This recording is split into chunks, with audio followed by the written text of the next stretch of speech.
Alam niyo ba nung araw, yung mga tao dito sa amin, pagka nakitahan ng bato sa bulsa, hindi nakukulong. Dito, bata, matanda, babae, lalaki, ay makikitahan mo noon ng bato sa bulsa. Pero hindi kulong. Ayan. Kasi dito, ang bato na dinadala ay tunay na bato. Ayan.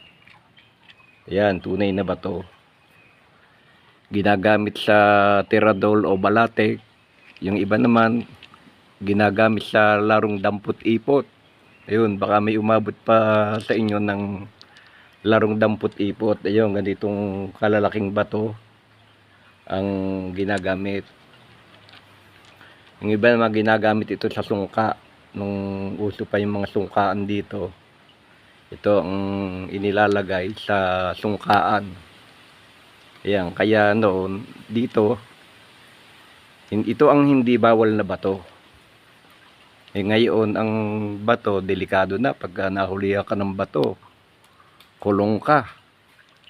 Kaya kung kayo ay magbabato, ganito na lang. Kaya nga lang hindi na uso, panay gadget ng usong laruan ngayon. O ayan ha, ayan ang tunay na bato.